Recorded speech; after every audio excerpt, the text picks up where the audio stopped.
আসসালামু আলাইকুম ওয়া রাহমাতুল্লাহি ওয়া বারাকাতুহু। কি অবস্থা হাশিম কাকা, কাশিম কাকা? আছেন নি আপনারা বালা? আপনাকে সময় তো চলে আইছে প্রতিযোগিতা দেওয়ার।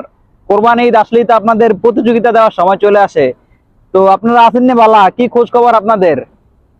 হ্যাঁ, প্রতি কোরবানিতে তো আপনারা প্রতিযোগিতা দেন, হাসিমের থেকে কাশিম বড় গরু কিনবে, কাশিমের থেকে হাসিম বড় গরু কিনবে, কার থেকে বড় গরু কিনতে পারে সেই প্রতিযোগিতা নিয়ে আপনারা দৌড়াতে থাকেন কোরবানি ঈদে। তো এবার কি হইতেছে নাকি প্রতিযোগিতা, নাকি আল্লাহ তাআলা একটু রহমটম দিচ্ছে, নাকি নাকি আগের মতোই চলতেছে? কোনটা হইতেছে প্রতিযোগিতা?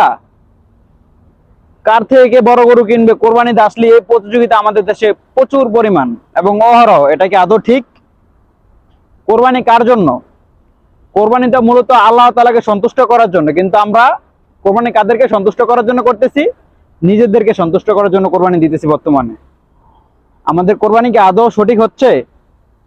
আমাদের কোরবানি কি আদৌ পরিপূর্ণ হচ্ছে? আল্লাহ দরবারে আমাদের কোরবানি কি কবুল হচ্ছে? এরকম হাসিম কাকা, কাসিম কাকার মতো অহরহ মানুষ আছে আমাদের সমাজে, যারা কোরবানি নিয়ে প্রতিযোগিতা করে, কার থেকে কার গরুটা কত বড়, কার থেকে কার গরুর দাম কত বেশি। এগুলো নিয়ে আমাদের সমাজে এখন প্রতিযোগিতা হয়। কাসিম কাকা, কাসিম কাকা আরো চাচা ভাইয়েরা যারা আছেন সবাইরে বলতেছি, কোরবানি নিয়ে তো অনেক ফাজলামি করছেন, আল্লাহর ওয়াস্তে আর ফাজলামি করেন না। কোরবানি কোনো ফাজলামির বিষয় না। টাকা খরচ করে কোরবানি দিবেন, কোরবানিটা সহিভাবে এবং ন্যায্যভাবে কোরবানিটা দেন। আল্লাহ যেভাবে চাইছে আল্লাহর বিধান মাইনা কোরবানিটা দেন আল্লাহর ওয়াস্তে। আল্লাহ তাআলা যদি কোরবানি সোয়াব করার জন্য দিত, তাহলে প্রত্যেকের উপরে বাজেট করে দিত। আল্লাহ তাআলা তো কোরবানি কারোর উপরে বাজেট করে দেন। তোমার সামর্থ্য অনুযায়ী তুমি কোরবানি দাও। তোমার সামর্থ্য যতটুকু আছে, আপনার 1 লাখ টাকা দিয়ে কোরবানি দেওয়ার সামর্থ্য আছে, আপনি 1 লাখ টাকা দিয়ে দেন। আরেকজন 1,10,000 টাকা দিয়ে গরু কিনছে, আপনি তার উপর থেকে গরু কিনতে হবে? আল্লাহ তাআলা তেমন কোনো বিধান করে নাই, তাই না?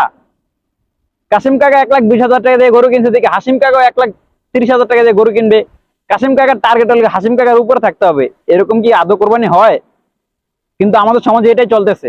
কারণ ওনার থেকে বেশি দামে ইনি যদি গরু কিনতে না পারে, ওনার কাছে ছোট মনে হয়, বা ওনার ফ্যামিলির কাছে এটা ছোট মনে হয়। কেন? আমাদের ইসলাম তো এটা শিখায় না আমাদেরকে।